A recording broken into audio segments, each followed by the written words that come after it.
Rp134 triliun adalah LPG, 100 triliun adalah listrik, dan sisanya berapa subsidi BBM? Ini pun tidak dibuka.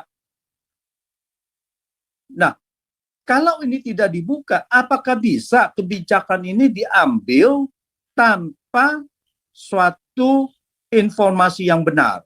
Saya pernah menulis, kalau kebijakan diambil berdasarkan informasi yang tidak benar, maka kebijakan itu harusnya batal demi hukum.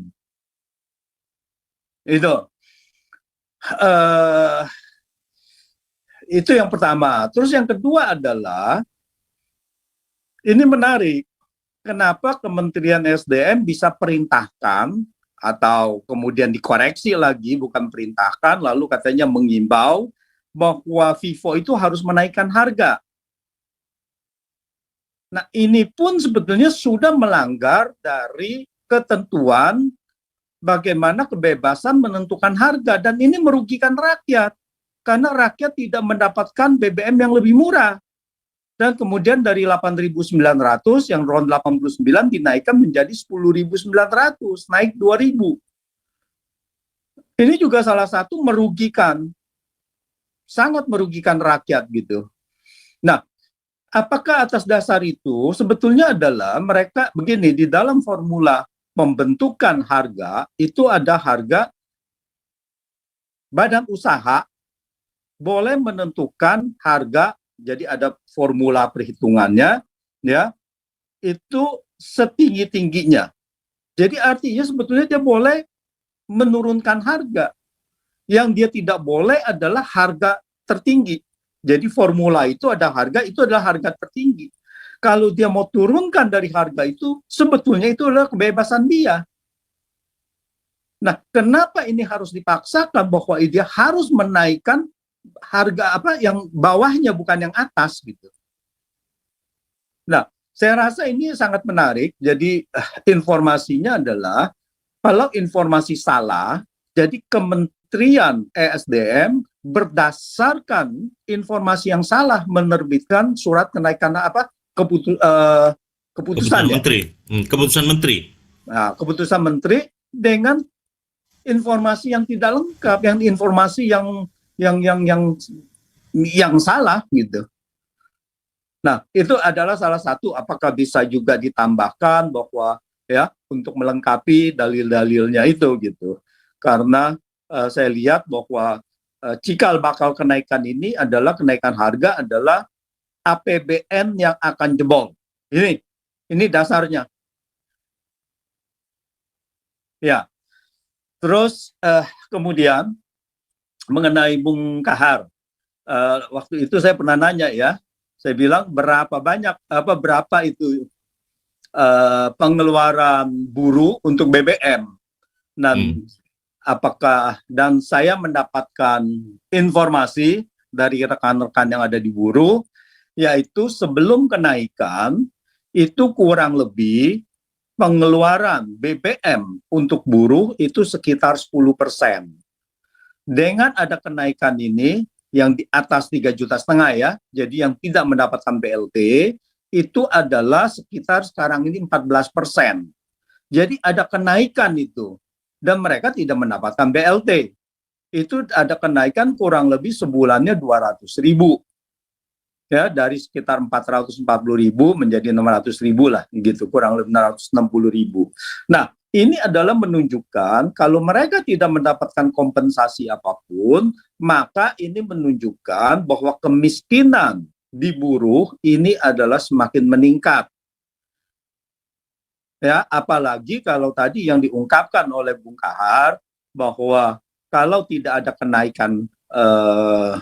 kenaikan upah yang cukup signifikan yang bisa menutupi itu, artinya pendapatan penghasilan real dari buruh itu adalah turun drastis.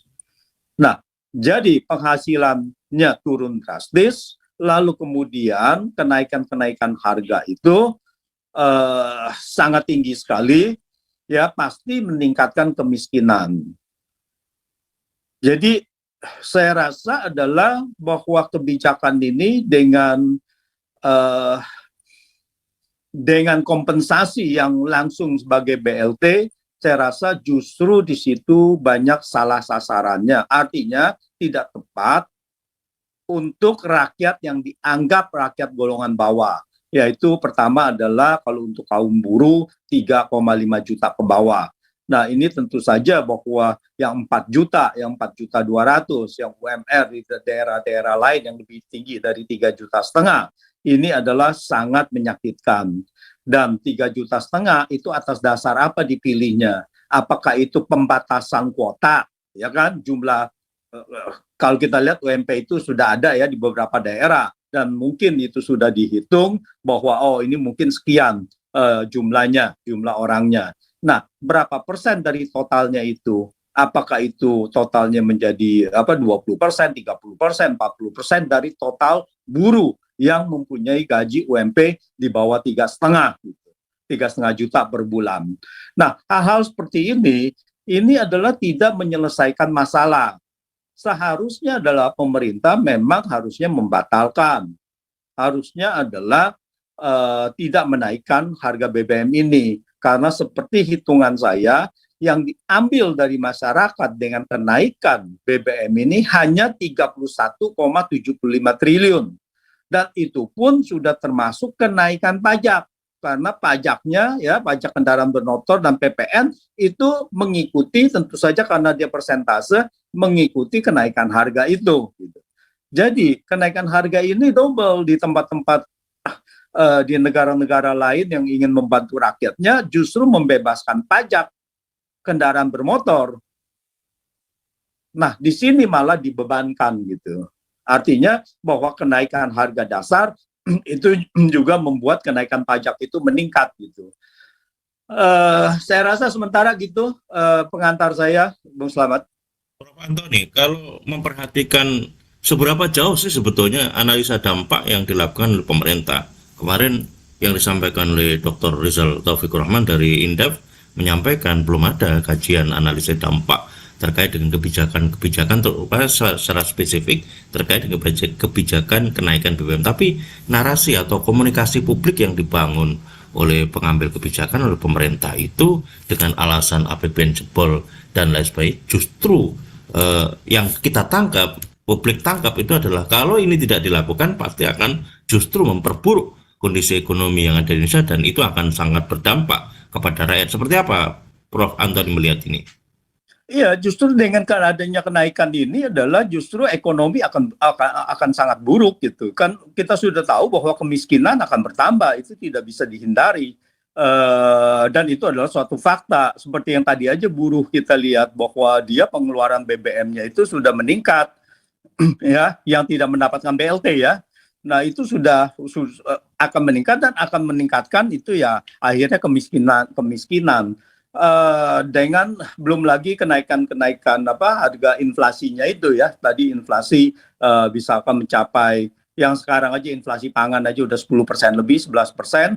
Nah ini akan menyebabkan lagi inflasi pangan menjadi lebih tinggi gitu. Dan analisa ini menurut saya dengan adanya kenaikan evaluasi kenaikan BBM ini didasarkan hanya APBN. Kalau kita lihat narasinya hanya semua APBN saja. Jadi untuk seolah-olah menyelamatkan APBN, tetapi kalau kita lihat APBN kita itu cuman dengan adanya kenaikan ini cuman menambah 31,75 triliun, cuman mengurangi itu saja gitu. Jadi tidak membantu sama sekali gitu. Nah, 31,75 triliun bagi pemerintah itu adalah tidak ada artinya, tetapi bagi masyarakat dia akan membelanjakan uang itu. Dan akan sangat membantu sekali gitu. Jadi ini pertama adalah yang kita concern adalah kepada kemiskinan. Jadi inflasi semuanya ini adalah berdampak kepada kemiskinan. Jadi dampaknya adalah ya tadi yang ekonomi makronya, apakah inflasi akan naik? Ya sudah pasti inflasi akan naik.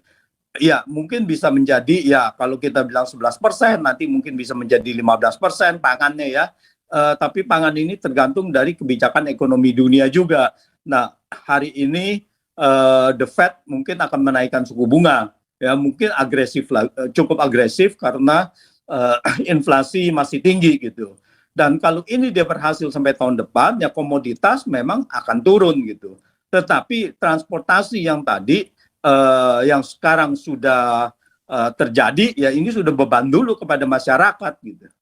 Dan harusnya pemerintah memperhitungkan bahwa sampai akhir tahun itu masih harus dijaga untuk daya beli masyarakat jangan sampai terpuruk, jangan menaikkan BBM karena ini ada kenaikan harga global, ya inflasi global gitu. Nah, kalau tahun depan kita sudah tahu semua bahwa Bank Dunia pun memperkirakan bahwa harga minyak itu di bawah $60. Nah, harusnya kalau kita lihat ini, kita banyak windfall profit di APBN, ya sampai dengan bulan Juli kenaikan penerimaan negara naik 519 triliun dan kita masih surplus 106 triliun, harusnya tidak ada alasan untuk menaikkan. Nah, sekarang saya pun tidak mengerti kenapa ini dipaksakan naik, karena untuk ke situ itu tidak ada. Jadi saya rasa sangat setuju sekali ini harus dites dengan gugatan ini menjadi suatu jurisprudensi, sebetulnya bukan jurisprudensi aja ya, sebetulnya tahun 93 sudah ada, tetapi keberanian untuk menggugat itu gitu. Karena MA adalah yang menggugat adalah di bawah undang-undang gitu kan. Kalau di undang-undang dasar yaitu dengan konstitusi, Mahkamah Konstitusi, kalau yang lainnya adalah di bawah MA. Dan saya rasa keputusan menteri, perpres dan sebagainya ya memang harusnya digugat kalau itu dianggap menyalahi peraturan, satu, dan kedua adalah tidak tepat sasaran gitu, tidak tepat digunakan kepada masyarakat. Ya intinya adalah menyalahi peraturan juga gitu. Ya, Demikian. Prof. Antoni, apa yang kira-kira menjadi poin krusial yang lain secara material yang memperkuat apa yang menjadi uji material, nanti gugatan uji material yang disampaikan oleh LBH Pelita Umat dari aspek makroekonomi atau kebijakan fiskal, Bang Antoni? Iya, bahwa di sini adalah yang tadi saya sebutkan, bahwa di sini saya rasa sudah sangat cukup bahwa dengan kenaikan ini hanya menaikkan 31,75 triliun menurut hitung-hitungan itu ya, dengan asumsi sisa kuota Pertalite adalah 10 juta kiloliter dan sisa solar adalah 5 juta kiloliter. Tetapi yang uang yang diambil itu adalah dari masyarakat miskin, ya, bahwa dari masyarakat kelompok bawah gitu, dari kelompok bawah, kelompok buruh dan sebagainya. Nah, ini adalah bahwa kebijakan fiskal untuk ke sini, pertama adalah kebijakan fiskal ini tentu saja tidak pro rakyat kalau kita lihat dari sini. Dan yang kedua adalah bahwa apa yang dinarasikan, apa yang disebut-sebut sebagai alasan itu tidak tepat. Saya rasa kalau itu sudah tidak tepat, secara material itu sebetulnya sudah tidak begitu terlalu penting lagi. Karena ini adalah kebijakan yang sudah salah. Kalau kebijakan salah, ya mau materialnya penting apa tidak penting, ya itu berarti salah juga gitu. Apalagi kalau kita anggap bahwa di sini 31,75 triliun itu sangat mempengaruhi rakyat kelompok bawah. Nah, di sini biaya sosialnya sangat besar sekali. Mereka sampai turun ke jalan, mengorbankan lagi hal-hal yang mereka yang mereka harus korbankan untuk demi mencapai keadilan itu.